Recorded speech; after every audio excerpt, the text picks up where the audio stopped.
Puji Tuhan, silakan duduk. Bapak Ibu Saudara yang dikasihi Tuhan. Shalom. Oke, tetap semangat ya. Karena Tuhan kita Yesus Kristus selalu semangat kepada kita dan keluarga kita. Jangan kasih kendor ya. Beberapa waktu lalu saya sudah sampaikan bagaimana supaya kita tidak kendor ya. Artinya bukan pakaian ya, tetapi semangat kita. Nah saudara, kita akan terus bergerak maju dan maju ya. Itu sebabnya saudara, apapun yang menjadi tantangan kita, masalah, problem, kehidupan kita secara pribadi, keluarga, profesi kita, terus hadapi. Karena saudara dan saya yang percaya kepada Tuhan Yesus, saudara gak pernah sendirian. Siapa yang percaya bahwa Tuhan Yesus selalu menyertai dirinya? Betul. Bahkan ketika saudara merasa lonely, sendiri gitu loh. Sepertinya kok aku berjuang sendiri. Sepertinya aku nanggung sendiri, percayalah. Engkau tidak pernah sendirian. Di situ ada Tuhan. Ya, saudara, ada satu tema, subtema ya, yang saya diberikan oleh Bapak Gembala. Ini tema luar biasa. Ya, karena memang dalam hari-hari ke depan, bahkan tahun 2024 nanti, biar kita hidup dengan prinsip ini. Hidup dengan prinsip ini. Oke?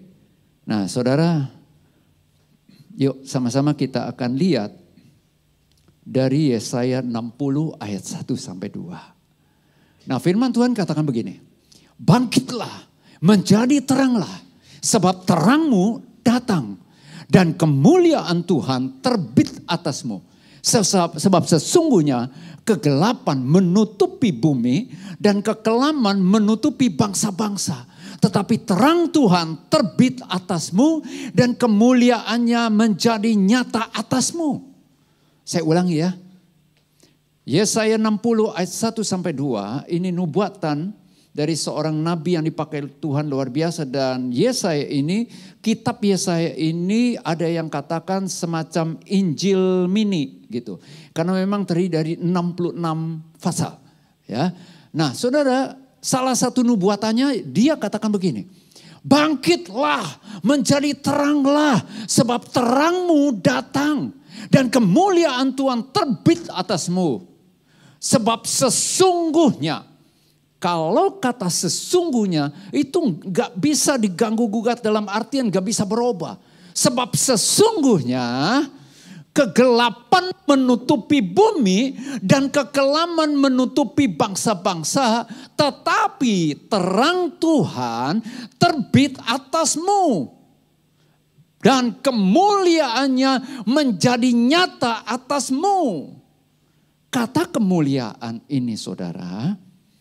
Iya, seringkali lah ya istilahnya saya sampaikan karena seiring dengan saya belajar merenungkan firman Tuhan dan saya belajar praktekkan.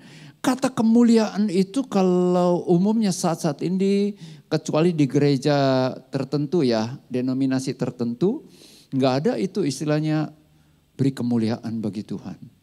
Di tengah-tengah ibadah atau khotbah nggak ada tuh. Artinya ngucap yang mimpin. Beri kemuliaan di gereja tertentu atau denominasi tertentu. Tapi khususnya di gereja kita atau umumnya gereja karismatik beri kemuliaan bagi nama Tuhan. Selalu diresponnya apa? Coba ya. Kemuliaan bagi Tuhan. Oke, pesan saya. Apa-apa ya, mohon maaf. Saudara baca, renungkan firman Tuhan betul-betul. Bukan berarti saya udah enggak. Saya juga begitu. Kenapa? Karena saya rindu supaya, ini kerinduan saya pribadi ya. Setiap kita makin lama makin mengerti. Bukan jadi orang Kristen atau orang gereja lah ya. Yang ikut-ikutan. Setuju gak? Kata kemuliaan saudara itu doksa. Punya arti. Bukan beri kemuliaan tepuk tangan, enggak. Alkitab ada khusus menyatakan bertepuk tanganlah. Itu di kitab Mazmur. Tapi namanya kemuliaan itu artinya antara lain keagungan. Kehormatan. Jadi kemuliaan, beri keagungan, beri kehormatan. Bahkan pujian, praise. Itu arti atau makna dari kata kemuliaan. Jadi bukan sesederhana tepuk tangan, apalagi mohon maaf tepuk tangannya, aduh, itu melecehkan tuh. Bukan kita melecehkan Tuhan, tapi melecehkan kemuliaan Tuhan.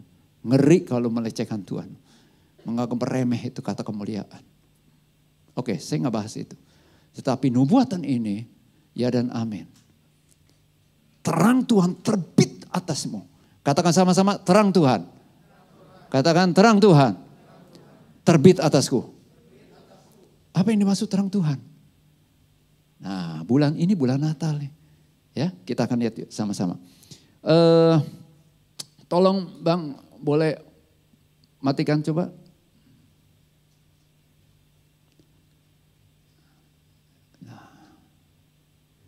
Kecuali di belakang. Bisa di belakang tuh, mati tuh. Yang di belakang bisa matikan? Oh, abadi ya. Oke, siap. Saudara lihat saya? Lihat? Jelas? Jelas? Saya sih ngelihat di monitor ini siluet. Ya, ada. Ya kurang lebih bentuk-bentuknya karena saudara khususnya di sini yang sudah lama kenal saya tahu lah bentuknya, modelnya seperti apa dan sebagainya, ya kan? Tapi kalau ada orang mirip saya, potongannya maksudnya begini, terus saya ngomong, padahal bukan saya, saudara akan anggap dia saya, saudara. Oke? Nah saudara, untuk mengenal diri saya perlu namanya lilin, saudara. Terang. Ini bukan sulap ya. Memang saya bawa dari bawah tadi tahu. Oke saudara. Nah ini tadinya saya minta supaya di blackout ya. Tapi ternyata nggak bisa, masih ada terang aja dikit. Saudara pernah ngalami yang namanya mati lampu tengah malam? Pop gitu loh. Oke tolong nyalakan kembali Bambang. Thank you bro. Tepuk tangan buat lighting kita. Bukan lighting ya, operator lighting. Saudara nyaman gak kalau dalam keadaan gelap gulita gitu? Buat tidur enak? Betul? Ketika mati, merem. Begitu tuh? Wah mati lampu, saudara merem. Nggak tahu ya, kalau saya waktunya mati lampu itu pernah waktu dari kecil juga mati lampu tuh mulai aduh gelap nih. Ya udah saya merem. Sepertinya nggak merem. Merem-merem kok nggak merem gitu loh. Padahal merem. Ini saya. Kenapa? Gelap sama merem sama aja kan begitu. Gue melek gelap, merem juga gelap. Apa bedanya kan gitu. Saudara, rasanya nggak enak tuh, sesek gitu loh saudara. Betul nggak sih? Sesek nggak nyaman. Itu sebabnya wah ketika ada terutama kalau saya masih kecil itu pasti orang tua saya itu yang bergerak. Terutama ibu saya, mami saya. Ya, memang ibu itu luar biasa ya. Sebelum bapak bergerak, ibu lebih dulu bergerak untuk urusan keluarga. Ya mungkin enggak saudara lah ya, tapi umumnya saya perhatikan begitu. Tolong dong bapak-bapak tepuk tangan buat ibu-ibu. Penghiburan buat ibu-ibu ya. Oke. Kenapa? Karena ini bulan Natal, Bu. Ya. Bulan Natal biasanya bikin kue. Saya puji supaya nanti pulang dapat kue. Tidak ada. Oke, Saudara. Wah. Tapi lilin kecil saja, Saudara. Lilin kecil saja itu berarti banget, Saudara. Berarti banget. Ya, ini elektrik ya. Nanti di minggu depan saudara dapat ini kayaknya. Dapat nggak sih? Kayaknya sih ya, ada bocoran sih. Kalau nggak ini apa? Masa iya masing-masing megang obor? Nggak mungkin kan? Nah saudara, paling nggak inilah. Dulu memang lilin. Saudara, di tengah kegelapan gitu loh. Tapi ada lilin kecil aja, aduh rasanya ini pengalaman saya. Di rumah itu pokoknya ada lilin kecil. Saudara, ketika gelap, saya ada di kamar, mati lampu. Kan saya tinggal di situ atau kamar itu yang saya gunakan, itu kan bukan sehari 2 hari, berbulan-bulan, bertahun-tahun. Tapi ketika saya beranjak dari tempat tidur, misalnya lagi tidur, tutup mati lampu, mau cari lilin, jangankan cari lilin, mau keluar temukan pintu aja, mesti meraba-raba. Itu saya sih. Entah kalau saudara, coba tanya sebelahnya, lu gitu nggak? Hah? Enggak ya? Langsung langsung jalan begitu lah. Bisa sih, tapi bisa nggak nyampe pintu kan begitu, bisa nabrak sini, nabrak sana, ya, saudara. Padahal kita udah hafal loh, ya kan? Tapi perlu namanya lilin. Wah, kelepep. Ada lilin kecil. Wah, udah terlihat tuh sinarnya, ya kan? Ada lilin, tapi kalau ada lilin saja, bro, tolong, nggak usah ininya aja. Kalau ada lilin, ya, ada lilin. Tentunya terang lilin ini, pancaran lilin ini hanya sejauh sebatas besarnya dia, betul gak sih? Dan juga dia punya sumbu, saudara. Oke, saya nggak menyalahkan karena nanti urusannya dengan maintenance, saya takut ya. Saudara, kalau lilin ini dinyalakan, mulai terpancar tuh terang, betul gak sih? Tuh. Tapi ada masanya nggak? Lilin ini akan meleleh. Meleleh dulu ya. Meleleh sampai habis. Tuhan mau kita menjadi terang. Tapi untuk menjadi terang di tengah-tengah kegelapan dunia ini, ada harga yang harus kita bayar. Halo? Terutama apa? Gengsi, harga diri. Halo? Kita belajar dari diri. Tolong Vin, klik. Yang kedua, kalau lihat gambar ini kita ingat dong. Gambar apa? Orang Majus. Dia dituntun oleh bintang. Majus. Ya, magos. Itu orang-orang pintar tuh. Pada saat itu kalau orang-orang pintar tuh orang yang ahli nujum, ahli sihir, ya kan? Orang pintar, dokter, itu diberi julukan Majus saat itu. Dan menurut literatur orang Majus itu berasal dari Persia. Persia kalau sekarang itu Iran. Perjalanan dari sana ke Bethlehem itu berbulan-bulan men. Tidak naik pesawat, belum ada. Boro-boro pesawat ya kan. Naiknya juga onta kan gitu. Tapi enggak dijelaskan orang Majus itu naik onta. Kenapa gambarnya onta? Saya enggak tahu dan tidak perlu cari tahu. Ya, karena itu tidak akan menyelamatkan saudara. Tapi tolong buka lagi gambarnya. Saudara, menariknya begini, ketika saya persiapan ini, kenapa bintang ya? Kebetulan memang mereka adalah orang-orang yang ahli perbintangan. Dia ngerti banget, dia belajar banget saudara. Perbintangan, ada bintang sekian banyak ribuan bintang, tetapi ada bintang yang khusus ini. Dan bintang ini menuntun mereka sampai ke tempat di mana Yesus ada. Saya enggak katakan Yesus lahir. Karena orang Majus itu datang kepada Yesus ketika Yesus sudah menjadi kanak-kanak. Bukan bayi lagi. Loh kok tahu? Makanya baca Alkitab. Senggol sebelahnya. Baca Alkitab bro. Amin. Saya juga dari Alkitab. Oke. Raja Herodes katakan ketika dia merasa ditipu. Karena dia pesan sama orang Majus. Lu boleh cari, oke, tolong kasih kabar tempatnya di mana karena aku mau menyembah dia juga gitu. Padahal bukan mau menyembah karena dia merasa ada saingan nih muncul raja baru kan begitu. Dia katakan apa? Alkitab katakan karena orang Majus nggak datang lagi ke Raja Herodes, maka Herodes katakan beri perintah bunuh itu semua anak-anak di bawah 2 tahun. Di bawah 2 tahun. Dan Alkitab dalam bahasa lain katakan begini. Itu Yesus itu ketika dijumpai oleh orang-orang Majus. Itu bukan bayi. Bayi itu apa bahasa Inggrisnya? Baby ya.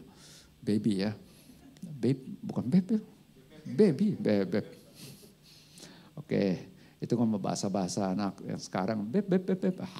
Oke, saudara, bukan bayi, tetapi child. Anak. Saudara, itu aja sekedar pengetahuan. Saudara, kenapa dituntun oleh bintang? Nah, saya dapat pencerahan begini. Saudara, ini menyatakan bahwa terang Tuhan terbit atas dunia ini. Ini dia loh. Dengan hadirnya bintang ini. Itu mendeklarasikan terang Tuhan, terang dari Allah sudah terbit. Dan dialah yang akan menerangi seluruh dunia. Amin. Itu loh maknanya. Pengertian tentang adanya bintang. Saya baru ngerti, wow. Jadi bukan sekedar, ada bintang dituntun, udah selesai. Enggak, bintang ini punya peran. Untuk memproklamasikan, mendeklarasikan bahwa Yesus yang lahir ini ada terang. Bukan terang-terangan tetapi terang sesungguhnya. Nah, kita akan lihat sama-sama tema kita pada kali ini adalah terang bercahaya. Katakan sama-sama terang bercahaya. Terang bercahaya. Oke, kita akan lihat sama-sama saudara ayatnya. Bagaimana kita bisa menjadi terang dan kegelapan itu apa? Coba kita akan lihat yuk sama-sama. Dari Injil Yohanes. Yohanes pasal 1 mulai ayat 1 sampai ayat 5. Tolong. Sudah ada di sini.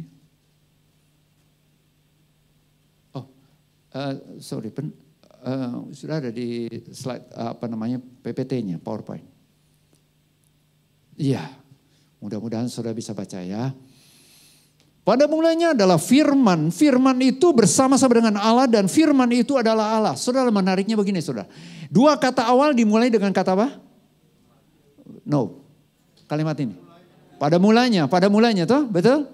Kalau saudara baca di kitab Kejadian pasal 1 ayat 1, dimulai dengan apa? Pada mulanya. Wow. Ini kok Yohanes bisa ya? Saudara, bukan kebetulan ya. Yohanes ini adalah salah seorang murid Yesus. Yang mengalami Tuhan lebih dari murid-murid yang lain. Pertama, dialah yang istilahnya bersandar loh di pundaknya Yesus pada waktu perjamuan. Yang lain enggak, termasuk Petrus enggak. Dan dialah juga yang turut menyaksikan Yesus bertransfigurasi. Ya. Bersama dengan Petrus dan Yakobus. Tapi Yohanes juga yang dipercayakan oleh Yesus ketika Yesus di kayu salib. Yohanes juga yang ada di dekat kayu salib itu. Sehingga Yesus katakan, intinya ya, tolong pelihara, jaga, rawat ibuku, yaitu Maria. Siapa? Yohanes. Luar biasa ya. Dan Yohaneslah rasul yang terakhir yang wafat, tapi bukan martir. Mau dimartirkan, tapi gak mati-mati. Sampai akhirnya dibuang ke Pulau Patmos. Di Pulau Patmos Yohanes dapat pewahyuan. Itu sebabnya ada yang namanya kitab Wahyu. Nangkap? Nah, Yohanes bisa sampaikan ini, saya sangat yakin oleh karena begitu intimnya dia dengan firman yang telah menjadi manusia itu. Dimulai dengan pribadi Yesus. Setelah itu saya sangat yakin Yohanes itu memperhatikan setiap firman yang keluar dari mulut Yesus Kristus. Termasuk karena dia orang Yahudi, dia juga belajar Taurat. Kita lanjut. Ayat 2, ia pada mulanya bersama-sama dengan Allah, segala sesuatu dijadikan oleh dia dan tanpa dia tidak ada sesuatu pun yang telah jadi dari segala yang telah dijadikan. Ayat 4, Dalam Dia, dalam firman ada hidup. Dan hidup itu adalah terang manusia. Dan terang itu bercahaya di dalam kegelapan. Dan kegelapan itu tidak menguasainya. Nah saudara, ini saya dapat ayatnya juga ayat referensi. Dari tema itu, dari Bapak Gembala. Dan saya belajar untuk mempelajarinya. Saudara, ini dikatakan firman itu adalah Allah sendiri. Dan saudara kalau lihat di dalam ayat selanjutnya dikatakan firman itu telah menjadi manusia dan diam di antara kita. Siapa yang dimaksud dengan firman itu telah menjadi manusia? Dialah Yesus Kristus. Yesus Kristus adalah firman Allah yang hidup. Firman Allah yang menjadi manusia. Jadi kalau saudara dan saya katakan bahwa kita percaya kepada Yesus, kita berdoa, kita suka berdoa, tapi kita enggak suka membaca firman Tuhan, dipertanyakan percayanya kita kepada Dia. Nangkep? Karena pribadi Yesus tidak bisa dilepaskan, tidak bisa dipisahkan dengan firman-Nya.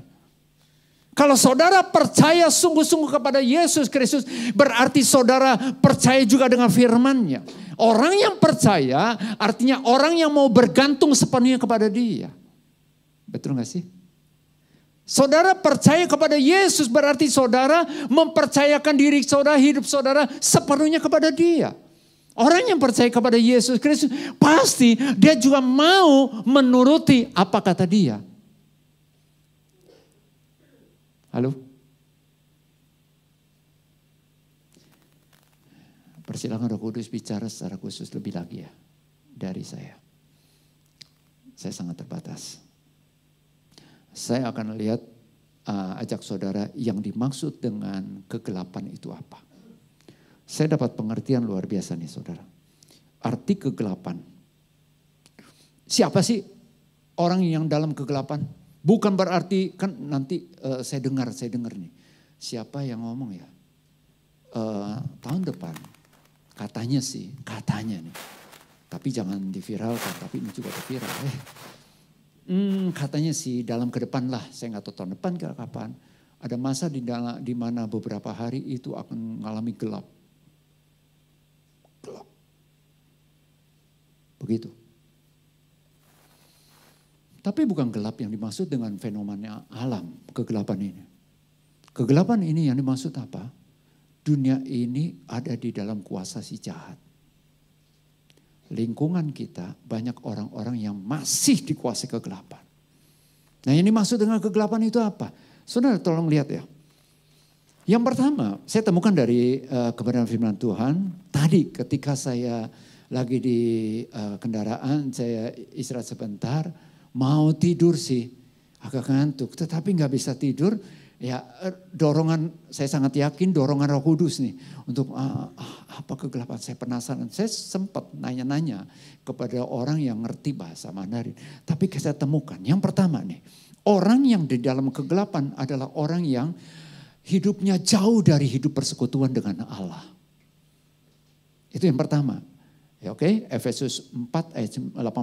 Yang kedua, orang yang hidup dalam kegelapan adalah orang yang gak berjaga-jaga tentang kedatangan Tuhan. Atau don't care lah. Dulu juga sudah diberitakan bahwa Yesus akan segera datang. Sekarang juga udahlah. Ingat saudara, arti kegelapan di sini sebenarnya bukan gelap aja.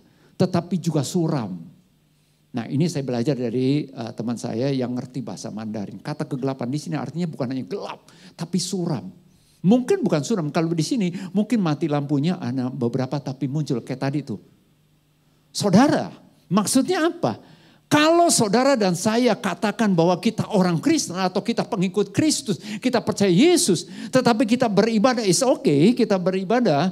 Tapi saudara sebenarnya hati kita jauh daripada Dia. Kita hidup jauh persekutuan dengan Allah loh.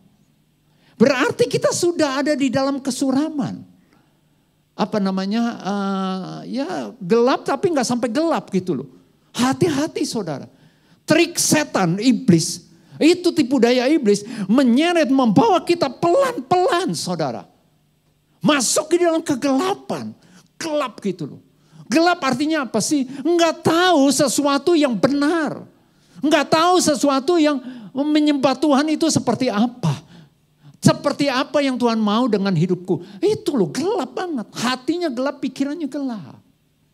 Saudara lanjut ya. Orang yang tidak berjaga-jaga terhadap kedatangan Tuhan Yesus Kristus berarti dia sedang di dalam atau sedang dikuasai atau memberi diri dikuasai oleh kegelapan. Yang ketiga itu dalam 1 Tesalonika 5 ayat 2 sampai 5. Yang ketiga, orang yang hidup dalam kegelapan adalah orang yang tidak mau mengakui, tidak menyadari, tidak mau ngeh gitu bahwa dirinya di luar Yesus Kristus adalah orang berdosa. Oh itu ada ayatnya di 1 Yohanes 1 ayat 6. Kalau kita katakan kita beroleh persekutuan dengan dia, tapi kita katakan aku gak berdosa kok. Padahal jelas bahwa kita gak sesuai dengan firman Allah. Ingat tuh saudara, berarti kita sedang di dalam kegelapan. Halo? Ini juga buat saya loh saudara. Jangan anggap bahwa kita udah Kristen, kita udah melayani termasuk saya sudah berkhotbah langsung, wow saya berada di dalam terang. Siapa bilang? Saya yang bilang, diri saya sendiri. Tapi Tuhan Maha tahu. Nah yang keempat, yang terakhir, itu orang yang di dalam kegelapan itu apa? 1 Yohanes 2 ayat 9 katakan, orang yang membenci saudaranya. Katakan, orang yang membenci saudaranya. 2, 3. Bahaya loh saudara. Benci lawannya apa? Cinta, kasih. Itu bicara tentang, kan sekarang begini nih, ada kalau foto apa? Sarangeo gitu ya. Apa? Gambarnya gini gitu. Coba sama-sama begini. Sama-sama gini, 2, 3. Oke. Siapa yang butuh ini? Yang butuh? Butuh? Ya udah sudah begini aja. Gitu. Siapa yang butuh ini? Yang butuh sama-sama angkat tangan, begini. Aku butuh ini. 2, 3. Ya udah begini aja. Kelihatan dari wajahnya. Saudara, membenci saudaranya. Mungkin dari luar gak kelihatan. Tapi hati loh saudara. Makanya itu ini gak usah saudara lah. Saya lihat di sini tuh wow luar biasa innocent. Ya kan, tanpa dosa. Pokoknya bersih, wow. Nanti Natal kalau zaman dulu kan putih-putih semua. Sepatu putih, celana panjang putih. Kalau pria ya ini semua putih. Ibu-ibu juga itu yang jadul dulu waktu saya yang masih SD. Saudara, ini loh saudara. Ketika kita masih nyimpan kesalahan atau benci sama seseorang, saudara ketahui bahwa kita sedang masuk di dalam ranah kegelapan loh saudara. Nah sekarang bagaimana dong supaya kita bukan hanya keluar dari kegelapan, tapi Tuhan mau kita memancarkan terang. Di lingkungan di mana saudara dan saya berada. Oh, kalau terang ketemu terang, silau man. Kamu adalah garam dunia. Setuju? Setuju gak setuju? Itu firman Tuhan katakan. Kamu adalah garam dunia. Yes. Itu status. Tapi untuk kita benar-benar menjalankan kehidupan ini pribadi kita sebagai terang. Itu gak langsung, wah aku ini terang dan sebagainya. Kita harus memiliki sumber terang. Katakan sumber terang. Siapa sumber terang? Yesus Kristus. Pastikan di dalam dirimu dan di dalam diriku ada Yesus. Alkitab katakan begini ya. Tidak ada orang yang memiliki lilin dan menutupnya. Dia udah nyalain, ditutup. Ditutup di bawah gantang.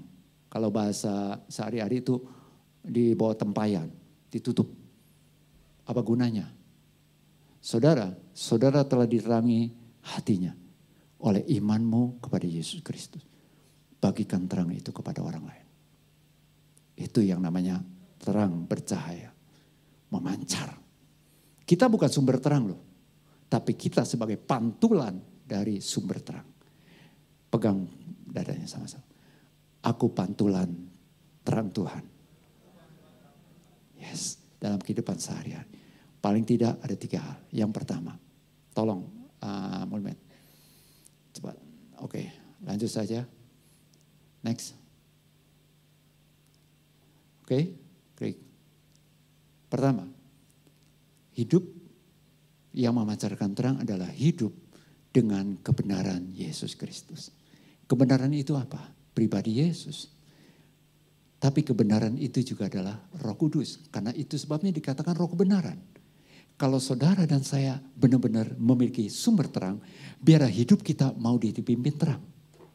Setuju? Maka dari itu bangun pagi, minta Roh Kudus pimpin. Jangan sok KTM. Apa itu KTM? Jangan sok kuat, jangan sok tahu, jangan sok mampu. Bilang sebelahnya, jangan sok KTM loh. 2, 3. Jangan sok kuat, jangan sok tahu, jangan sok mampu. Minta Roh Kudus pimpin. Tapi juga Roh Kudus pimpin pasti sesuai dengan firman Tuhan. Roh Kudus bilang begini. Taunya dari mana bahwa itu suara Roh Kudus? Patokannya ini aja.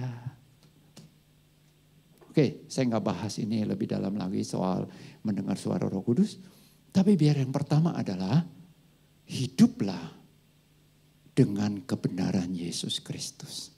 Hukum-hukumnya Tuhan. Boleh nggak bohong?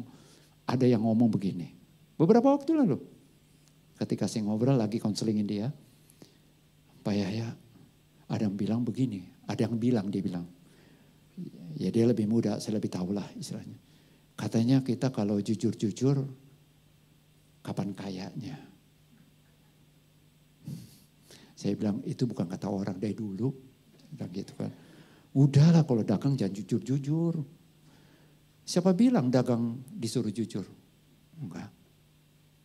Tetapi omongan kita juga jujur, tulus. Kan begitu. Pakai hikmat loh. Saya nggak bahas soal begini.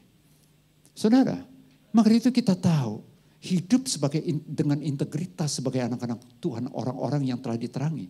Hiduplah sesuai dengan hukumnya Tuhan. Sesuai dengan firman Tuhan. Baca firman Tuhan. Boleh nggak bayar pajak? Ada nggak di Alkitab? Ada nggak? Ya udah baca. Jangan tanya pendeta, dikit-dikit tanya pendeta. Dikit-dikit tanya PKS, dikit-dikit tanya saudara seiman, udah. Tanya firman Tuhan, tanya Tuhan. Yang kedua, hidup terus memancarkan cahaya atau terang Tuhan, yaitu hidup dengan karakter Yesus. Karakter Yesus Kristus banyak banget, terutama apa? Nah ini terus saya sedang belajar. Belajarlah padaku, hai kamu semua yang letih lesu berbeban berat, aku akan memberikan kelegaan kepadamu. Pikulah kuk yang kupasang dan belajarlah padaku, sebab aku. Dan ini kita belajar dua hal ini dulu. Siapa di sini yakin dirinya lemah lembut? Angkat tangan. Coba lihat kiri kanannya, ada yang angkat tangan? Yang lemah lembut angkat tangan. Ngomongannya lembut, tapi bicara lemah lembut, bicara hati men. Ada seorang kerja begini, bidang piutang ya, dia memang nangani piutang dari customer. Pak, itu PT ini bagaimana, udah bayar belum Pak? Oh belum tuh, udah lama tuh. Dia ngomongin lembut. Mohon maaf ya, ini karena memang dari etnis yang lembut begitu ya, etnis Jawa. Oh, iya. Dia ngomong, enggak belum tuh. Tahu dasar tuh monyet. Lembut gak? Lembut, enggak lembut mulutnya. Iya tuh dasar tuh monyet tuh. Oh, gitu. Itu gak lembut, suaranya lembut. Halo? Udah gak apa-apa. Udah jangan balas kejahatan. Biar apa yang dia tabur dia tuai. Rohani banget. Itu kutuk men. Halo? Iyalah saudara, yuk sama-sama kita akan belajar kita menghidupi karakter Kristus. Saya mau tanya, berapa banyak di antara saudara yang punya Yesus dalam dirinya? Ada Yesus?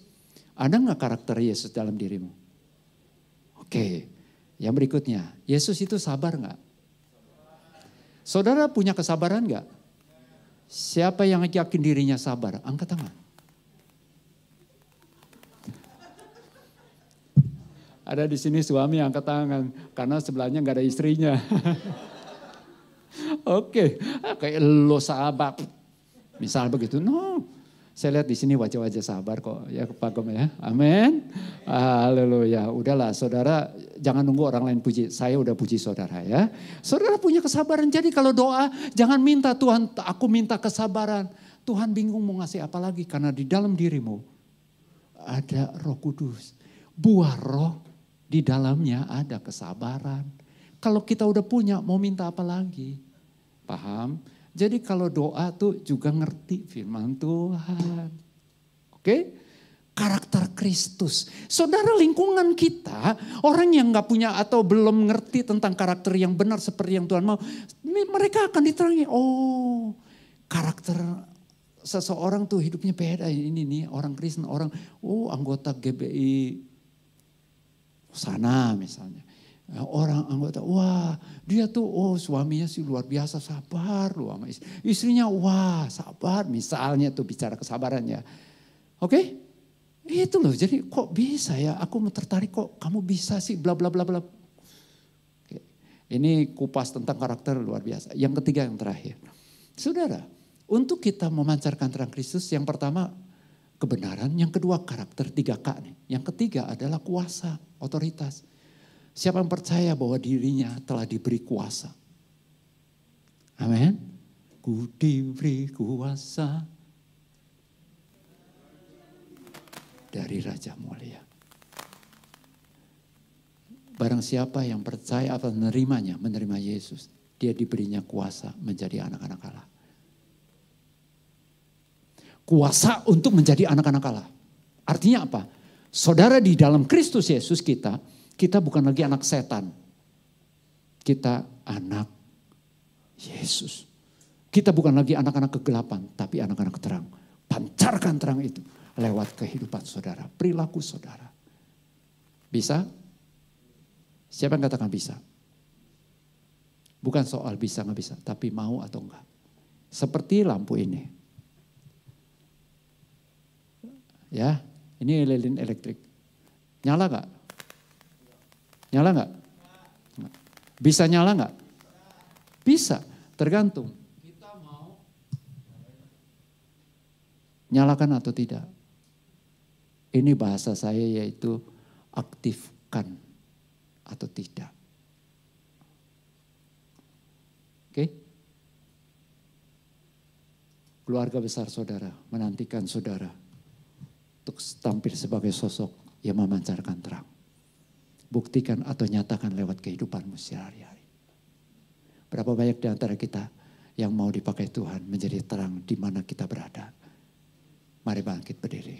Silakan musik.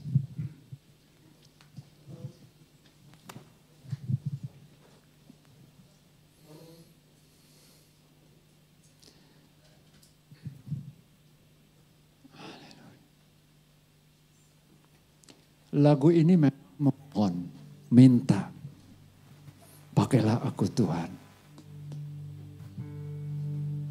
Tuhan siap memakai setiap kita.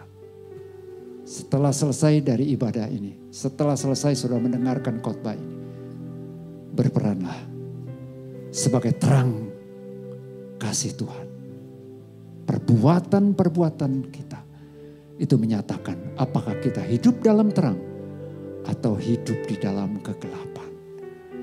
Tapi saya sangat yakin saudara dan saya, oleh iman kita kepada Yesus Kristus, sesungguhnya kita tidak lagi dalam kegelapan. Kita telah dipindahkan ke dalam kerajaan terang, ke dalam kerajaan anaknya yang kekasih. Yuk kita naikkan pujian ini ya. Saya sangat yakin Tuhan ada di sini. Naikkan pujian ini sebagai permohonan kita. Pakailah aku Tuhan sesuai kehendak-Mu. Seluruh hidup ini ku persembahkan hanya untuk-Mu. Murnikan aku Tuhan dengan api surgawi, bentuk bejana ini sesuai kehendak-Mu. Lebih dari emas, lebih dari permata, Kau buatku berharga di mata-Mu, Yesus. Agung dan mulia, panggilan surgawi, menjadi terang kasih-Mu Tuhan. Saudara nyatakan di hadapan Tuhan ya, Tuhan gak jauh dari saudara, Dia begitu dekat dengan saudara. Tuhan, pakailah aku ini. Dalam hari-hari ke depan, bahkan tahun 2024, biar engkau dan aku tampil sebagai terangnya Tuhan. Oke, pakailah aku Tuhan. Saudara boleh taruh tangan saudara di dada saudara, nyatakan kepada Tuhan. Amin. Ku persembahkan hanya padamu. Terus murnikan aku Tuhan dengan api surgawi, bentuk bejana ini sesuai kehendak-Mu. kau memperhatikannya Bapa. Lebih dari emas, lebih dari permata, Kau buatku berharga di mata-Mu. Yesus, agung dan mulia, panggilan surgawi, menjadi terang kasih-Mu Tuhan. Lebih dari emas, lebih dari permata, Kau buatku berharga di mata-Mu. Yesus, agung dan mulia, panggilan surgawi, menjadi terang kasih-Mu Tuhan, menjadi terang kasih-Mu Tuhan, menjadi terang kasih-Mu Tuhan.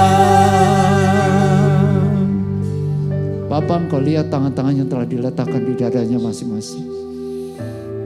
Bahkan orang yang mengikuti ibadah ini secara online pun kau memperhatikan. Dan kau selalu siap untuk memakai kami. Menjadi pantulan terang-Mu Tuhan. Lewat kehidupan kami, perilaku kami, kata-kata kami, gaya hidup kami, apapun profesi kami mau Kau pakai menjadi pantulan terang-Mu Tuhan.